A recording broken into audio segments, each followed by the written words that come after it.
So good morning sa lahat. Magandang umaga. May 27, 2024, araw ng Martes po, ay patuloy ako po na tutulong doon sa PB Team House sa pag-asintada at sa pagkabit mamaya ng aming mga plywood doon sa side. So mga idol, marami pong salamat sa palaging pagsuporta nyo. At sa mga bagong subscriber na nag-subscribe sa aking channel ay maraming salamat po sa inyo, ma'am sir. Yan po yung masasabi ko sa inyo. Maraming salamat po talaga. At sa patuloy nyo na pagsuporta sa Pugong Biyahero team, sa mga charity nila, ay kayo ang nag-provide or nagbigay, yung nagsuporta sa kanila. So marami pong salamat sa inyo sa patuloy nyong pagsuporta sa kanila, at sana po ay yung channel ko po ay suportahan nyo din, pati kay PB Team Panday at kay Peter Paul, kay Madam Yula, at lahat ng nasa PB Team nag vlog ay hingi ko na suportahan nyo sila. So sa akin po ay sana po ay mamonetize na po tayo, kahit man lang mamonetize. Yan lang po yung hiling ko sa inyo na gusto ko mangyari sa YouTube channel ko po. So maabang-abang kayo mamaya sa aming mga video. Yan lang po muna ating intro ngayong umaga. So yan.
Ayo.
Tapos natin yung ilalim mga idol.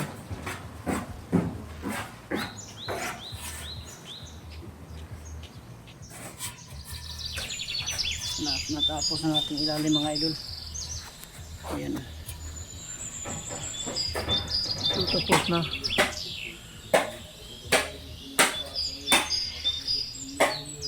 Ayan mga idol ay yung CR natin mga idol ay malapit na matapos.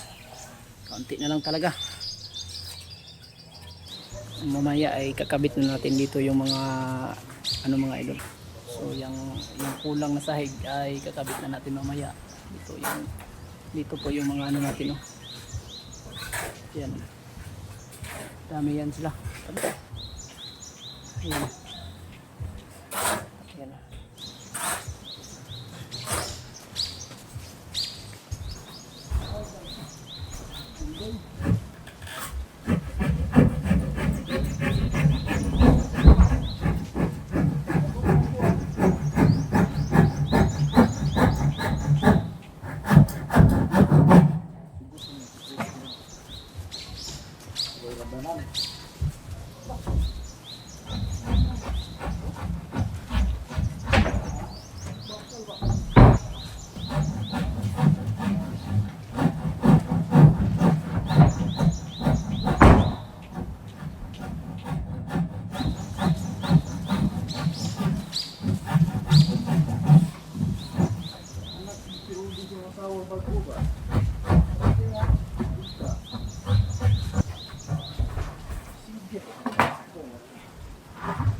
So yan, magandang hapon mga idol, mga kababayan. So ngayon, yung hapon na to ay bali kaunti na lang po talaga yung naiwan natin dito na paglalagay ng sahig dito sa PB Team House. Ayan po. So bali ito po yung ginawa namin ngayong hapon kasi sa ilalim kami kanina at saka dito sa CR tinapos namin yung asintada. So talaga mga kababayan, mga idol, at napakaganda na yung bahay ng PB team. Ayan oh. So yan na lang natira dyan banda. Dito baka nagtataka kayo na hindi nilagyan dito kasi sa ibutang ni Der diking, kumbaga diking panel yung ilalagay dito sa sahig dito sa bandang baba kasi magiging tiris ata dito. Ito yung magiging tiris mga kababayan, mga idol. So kaya dito hindi nilagyan ng plywood kasi yung diking panel po yung ilalagay doon. So yan, at yung ginagawa namin sa ilalim ay videohan natin mamaya. So ayan na mga linis na dito sa taas. Kulang na lang dito yung mga natawag nila na na baral or bridging o paglagay ng mga tawag dito, yung sa amin dito tinatawag namin dito na framing sa magiging wall nya, maging frame para malagyan na ng mga ilalagay nila dito is cladding po. Cladding ba? Cladding po yung sa wall ilalagay nila. Cladding po na may mga design po. Ayan. So bali ngayong araw na ito, araw ng Martes po. Bukas ay hindi mo makapasok dito kasi darating na po yung materialis ko bukas doon sa bahay na binabahaan. So tatapusin na natin siguro yun para siguro hindi siguro matapos pero konti na lang siguro. Yung uunahin daw doon is yung slab, tapos poste pataas, tapos slab ng roof deck. Kung may pira pa is mag-asintada kami sa magiging wall nya. So yan mga idol, papakita natin dito sa ilalim yung ginagawa namin kanina. So yan mga idol, napakaganda na dito sa ilalim. Kaunti na lang talaga. Kung may time tayo, pwede tayong tumulong dito kay PB Team Idir sa pagpalitada nito o kung mayroon lang. So yan, napakaganda na dito sa ilalim mga idol, at hindi na to siguro matamaan ng tubig dito pag natapos na talaga dito ng wall na framing. So yan mga idol, ang kulang dito is yung pag na lang, pag flooring dito sa ilalim, tsaka yung pag finishing sa palitada po. So ito po yung natapos namin kanina. Yan po, dyan yan may awang, dyan may butas kasi yan kasama na yan sa dingding yan sa labas. Yan makikita nyo pagkatapos ng dingding sa labas, wala na yung butas dyan banda. Ayan o, makikita nyo. So yan, tsaka dito inumpisahan na ng ating kasamahan kanina na mag-asentada dito dito banda. So bukas yan siguro matapos niya dito, lilipat na naman siya dito sa kabila. So yan, at ang magiging hagdanan nila po ay dito po. So wala po muna siguro tayong tutorial ngayon kasi nagkakabit lang naman kami mga plywood sa sahig tsaka dito. So yung iba na gusto mo matuto na sa pagkabit, siguro alam na nila siguro yun na yung layout natin sa mga plywood is 16 inches po bawat lapad nya yung ikakabit natin, katulad nyan sa taas oh. Ayan po. So kung makikita nyo yan, yung haba nya yun is, kung magsukat kayo is tatama siya talaga sa magiging 16 inches para yung kabuuhan ng plywood ay tatama siya sa gitna. So yan po yung tutorial natin. Yan 16 inches papunta kung saan ka nagumpisa, dun ka magsukat ng 16 inches papunta dito sa kabila. Ayan, 16 inches lahat para tumama siya sa plywood po. Ayan. So So maraming salamat no sa lahat ng ating nagsubaybay ng ating video. Thank you po talaga sa mga concern nyo tungkol sa akin na patuloy lang ako na mag-vlog. So nagsusumikap talaga ako na mag-vlog kasi para na rin sa magiging client or customer natin na maipakita natin yung mga trabaho natin, at least may pruweba tayo na ipapakita na talagang mayroon tayong natutunan sa ating mga trabaho at mayroon tayong maipapakita na finished product ng ating trabaho na kanilang mapatunayan kung talaga bang legit tayo. So yan po ang adhikain natin na ginagawa dito sa pagbablog. At least yung mga customer natin aware sila na sa ating mga trabaho na may alam sila tungkol sa pagkukonstruction natin. Yan po yung maganda sa construction, na may papakita tayo tungkol sa ating trabaho na maganda ang kalalabasan at maganda rin ang pakikitungo natin sa ating mga customer. Yan po ang ating mga adikhain po.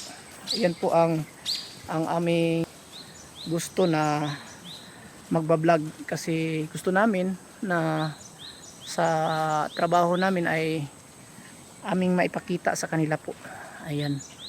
So ito na po yung labas ng inaasintadahan ng bahay ng PB team. Ayan po. So napakalinis na po. Maganda na po siyang tingnan. Ayan. So dito yan banda sa baba. Ayan po. Ayan mga idol. So kakaunti na lang talaga. Kung wala lang sana akong gagawin mga idol, kung wala lang sana akong project, ay talagang dito ako tutulong kay PB team Panday Ider sa paggawa nitong bahay ng PB team. So thank you talaga no sa lahat ng nagsubaybay or nagsuporta ng ating channel. Maraming salamat po talaga at malaking tulong po para sa akin sa nanonood palagi sa aking mga video. So utang na loob ko po sa inyo lahat yan. So ayan, at maraming salamat din sa lahat ng supporters, sa lahat ng nagbigay ng suporta sa Pugong Biyahero, lalong lalo na po sa mga sponsor. Thank you talaga sa inyo dahil marami tayong natutulungan na mga talagang nangangailangan sa buhay, na dahil sa mga sponsor natin ay natulungan talaga yung nangangailangan sa mga kahit na sa mga bulubundukin ay pinuntahan ng ating Sir Paul para matulungan sila. So yan, maraming salamat sa lahat at kita-kits tayo bukas doon sa ating project. So mga idol, hiling ko sana na kahit doon ako sa aking project ay manood pa rin kayo sa aking mga vlog, at kahit kunti doon ay makapagbigay tayo ng mga idea sa ating natutunan tungkol sa construction. Magbibigay tayo ng mga tips sa ating gagawin doon. So yan, at maraming salamat. Thank you. Bye bye. God bless us all.